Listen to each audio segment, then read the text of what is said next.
I just want to start off with a statement, and I wanted to first say I appreciate everyone this offseason that just were working with me through everything in terms of, being free or, under the tag and then just dealing with extensions and stuff like that.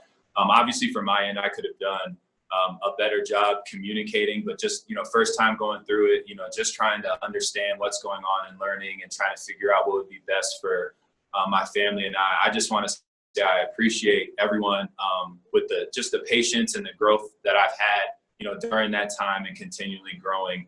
I just wanted to first come off and just, I appreciate you guys for that and just, bearing with me through some of those things. And moving forward, as it stands now, obviously I'm under the tag, for the year. And my focus right now is just bringing this team together as close as we can with the new additions that we got and really focus on winning football games. And I think there's always a time and place to be able to talk about, like extensions and this for me and this for me.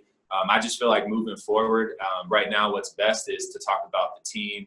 I don't want to be an individual that's focusing on just, what I think I want and this, that, and the other. And I just really want to focus on team ball and, winning games here for as many games, hopefully a whole season we get to play. So I'd really appreciate that. I know there'll still be some questions probably pertaining to some of those things, but I just would appreciate it. So thank you guys again.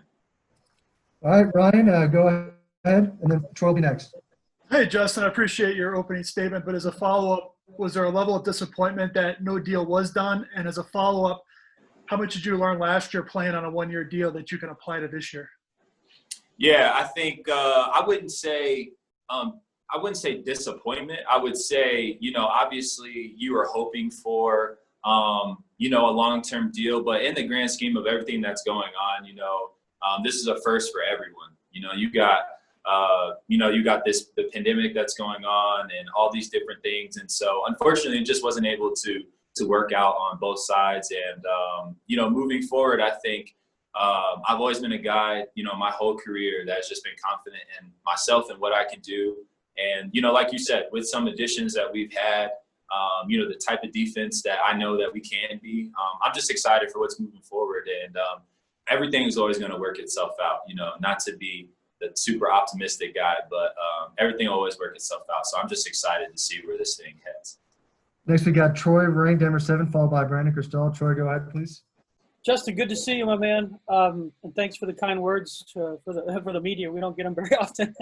So, listen, Vaughn, we talked to him yesterday, and he had this kind of epiphany on his off-season, his workouts, and the kind of leader he wants to be, saying he was inspired by Kobe, Michael Jordan. What have you seen from Vaughn, and can he do that? And what will your role be as a leader on this team as you guys try to get back to the playoffs?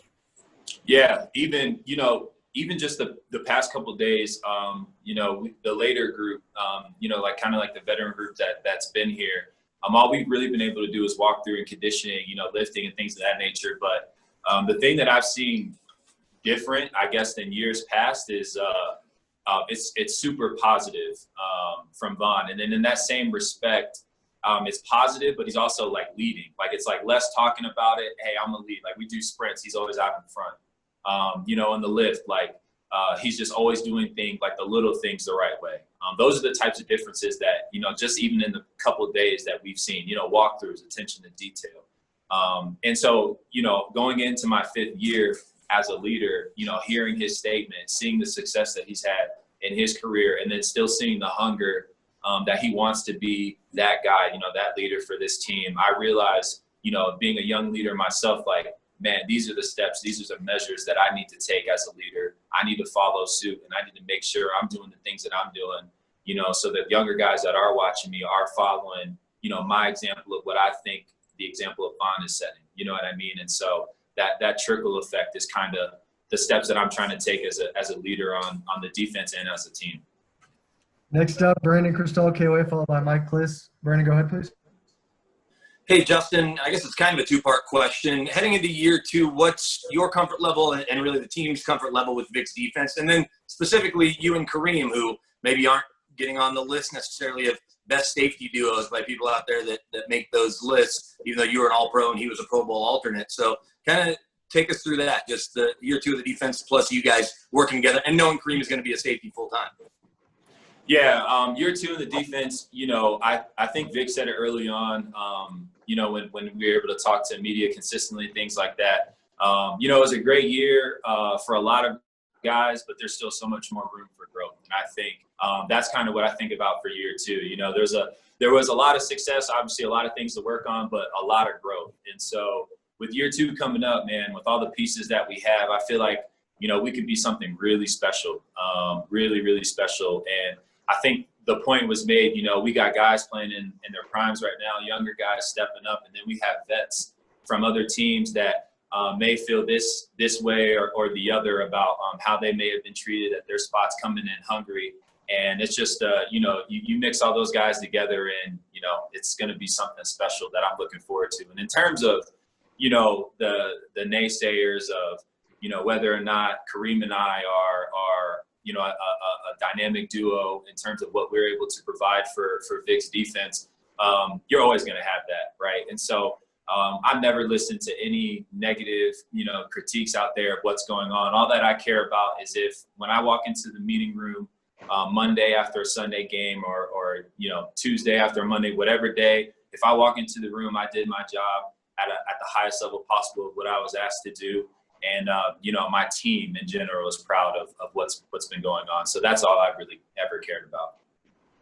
Next up, Mike Liss, News, followed by Jeff Legwold. Mike, go ahead, please. Hey, Justin. You've come a long way in expressing yourself, in more ways than one. Anyway, I was wondering, go back to 2017 and the Buffalo game. President Trump said what he did about the people kneeling, and it seemed to be divided. Even on your own team, there was 30 guys, I think, that kneeled and 30 didn't. You have any idea what it's going to be like this year as far as with the national anthem? I don't. I think from my perspective, for the guys that want to take a knee, I think we've seen, so many more people now being more accepting of, hey, I understand. I see your pain and maybe I'll take a knee with you. But even if you decide to not take a knee, speaking to some teammates that may decide like, hey, taking a knee's not for me, that doesn't mean that they're not in support of, their brothers on the team that are. It's okay to agree to disagree on how to move forward with different things. I don't think it's like a thing where, hey, if I take a knee, that's the only right way to do it. And if I don't take a knee, that means I'm against it. I think, the vast majority of the situation is to just realize that, hey, we do have, racial inequalities that are happening. And we are trying to find the best ways possible to make sure that we're using our platform in a positive way to spread the message and spread the awareness. And everyone has different opinions on how to go about that. I think for us moving forward, if you're asking for my opinion, I'd love to see unity in it and one decision making or the other. But just because, a couple guys decide to do it and a couple guys decide not to do it, I don't think there's a divide in that. I just think everyone's entitled to, their opinion and their way of protesting, and not everyone's going to have the same ideas in that regard. Next up, Jeff Legwold, followed by Michael Spencer. Jeff, go ahead. Justin, was just curious if anyone in your family or around you was nervous at all about you playing with COVID and, so much a part of our daily lives. And what kind of discussions did you guys have as players kind of before you saw the protocols in place and all those things? Yeah. I speaking just in my family, my wife is the one that's, the most nervous. And, we understand everything that's going on with numbers and statistics like that. But just having conversations with guys like Kareem and Von, people that we know that have had it and have to endure that and work through it. It's a scary time. And the reality is this is affecting a lot of families.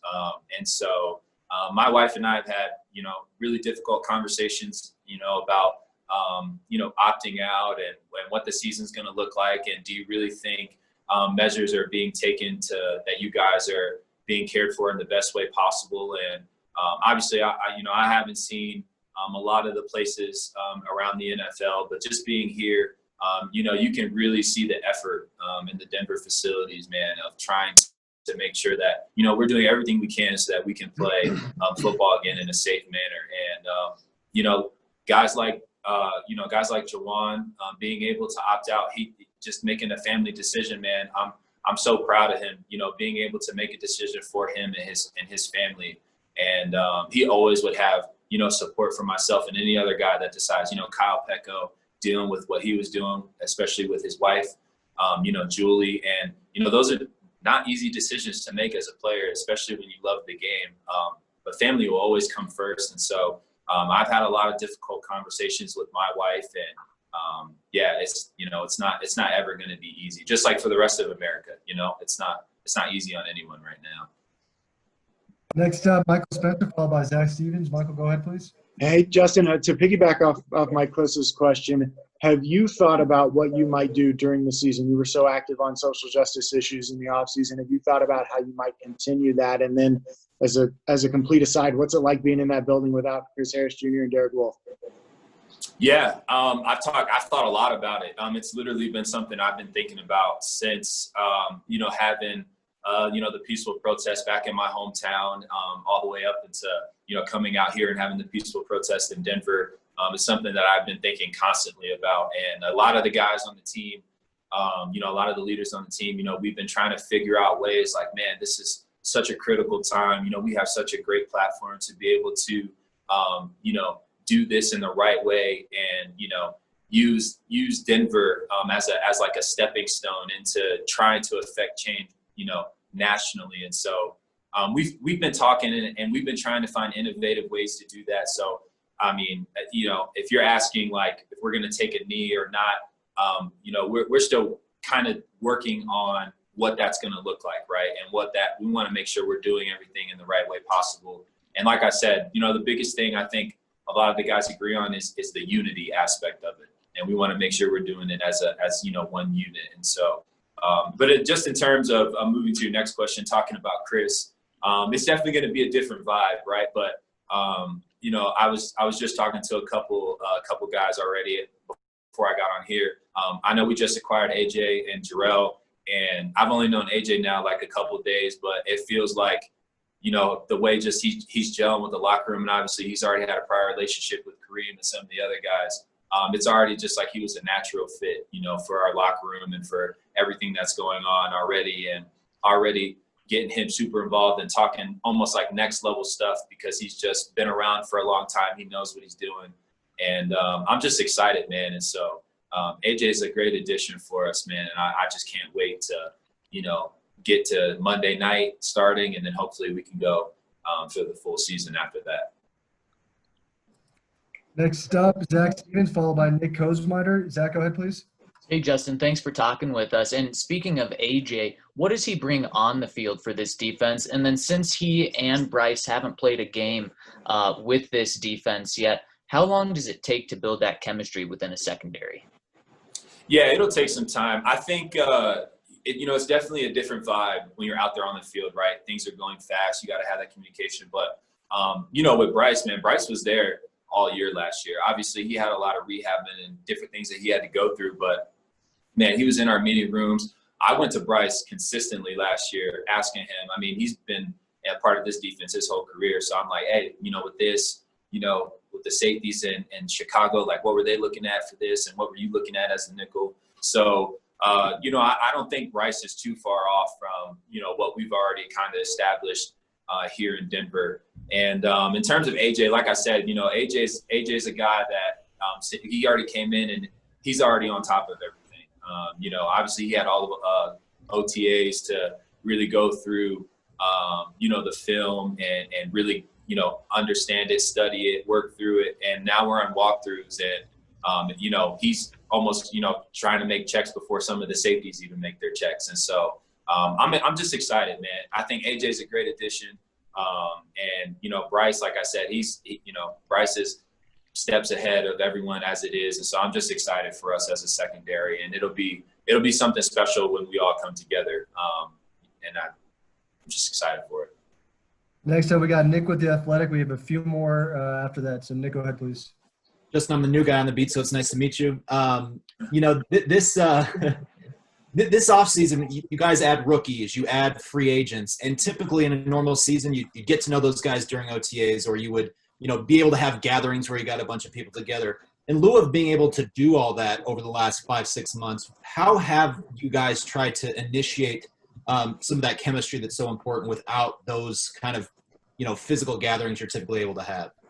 Yeah, it's tough. I'd be lying if I said, we've found ways to work around it. It's tough, man. So honestly, we spend a lot of the time just trying to coordinate while we're in here, like, lunch, dinner, like, hey man, let's all grab lunch together. Obviously we got everything in our cafeterias distanced and things in that nature, but even just little things like that. Like, I know the Broncos put out that, little PR thing about us talking basketball when we were in our stretch lines and things like that. But just finding any common ground to just get to know each other a little bit more, right? I feel like if you're able to do that, you're able to trust the guy a little bit more. You're able to, do the types of things that just elevate everyone's play when they're out there on the field. And so it's going to be difficult because, like, last year, the DBs, we did a lot of, dinners and spending time together to really grow as a secondary. And obviously those things are limited this year. And so we're still trying to work out different avenues of trying to figure out, like, what's the best way that we can gel as a unit as quickly as possible, but also do it in a safe manner. And so I don't have an exact answer, still trying to figure those things out. Guys, last two will be Darren McKee, followed by Kyle Newman. Darren, go ahead, please. Justin, players use all sorts of things for motivation. So I am curious for this year, 2 questions. What's the biggest chip on your shoulder? And the other question are your initial impressions of Michael Ojemudia. I missed the second part of that. I heard the first part. I missed the second part of the question. The second part was just, I'm curious about your thoughts about Michael Ojemudia. So it's 2 questions. Oh, okay. I got you. Sorry. Okay, so the first part, I feel like, like I said earlier in the statement, my whole career has always been, I've always felt like in some way, shape, or form, I've always been underrated. And I've always just used that as a chip on my shoulder. And so to a point that was made earlier, I think maybe Brandon touched on it. But to the point he made earlier, about, Kareem and I maybe not being, a top duo by whoever says whatever. When you look at the play, when you look at the numbers, when you look at the things that we were asked to do, there's no doubt that it was up there with the best of who was being asked to do the same things that we were being asked to do around the league. And so for me, chip on my shoulder is proving like, hey, year 2, not only will I do it again, but do it at a higher level, making sure that I'm not only doing it, I'm at a higher level for myself, but I'm bringing my teammates along with me. And not necessarily saying like elevating them, but making sure I'm setting guys up to make the plays that need to be made from the safety position, putting guys in the right spots, taking that next step as a leader on the defensive side of the football. And so that's the biggest chip on my shoulder, making sure that, hey, man, this may be a great defense for both sides. I make it work. It works for me, but it's bigger than that. How can I bring my teammates alongside with me? How can I set guys up to be successful and make more plays on their side of the ball too? And then the second part of that question, I haven't been able to spend a lot of time with, we just call him OJ. I haven't had a time to spend a lot of time with OJ outside of, the meetings, because we have, different things that we have going on between the late and the early group. But just even in the meeting rooms, I can tell he's a very, very smart guy, understands the game, can break down the film pretty easily in terms of what his job is and what is expected of him to do. And so I'm excited to, hopefully ramp this thing up and get some, live film out there of us really going through it, because I think he could definitely be something special. He's definitely smart enough to be. Last one, Kyle Newman, Denver Post. Go ahead, please. Hey, Justin, I know you've talked a lot about growing in your own leadership and just as a secondary unit, but if you could critically assess yourself, based off your film from last year, where specifically in your game do you think you need to improve, heading into 2020? Yeah, that's a great question. There's a lot of times I put myself in a great position to make a lot of plays, but there's also a lot of things that I've missed. And, you may not see it on the surface of things, but like I said, if I miss something, it causes a linebacker maybe to be a little bit misaligned. It causes a gap to be, open when it should be. And it may cause a misunderstanding between the communication between myself and a corner. And I think, there's no doubt about it. We've seen, we would be great defensively, and then there'd be that like one big play, that we would see consistently throughout, kind of like the tail end of the season. And so those are the types of things that I'm talking about from a leadership perspective. No pointing the fingers, but it's the communication starts with the secondary and with the safeties. And so I take full responsibility of those types of things happening, both Kareem and I. And so those are the things that I'm talking about that I know I can elevate to take it to another level, and taking that responsibility of getting guys in the right place, making sure we have the right checks, being the coach on the field. Those are the expectations I have for myself.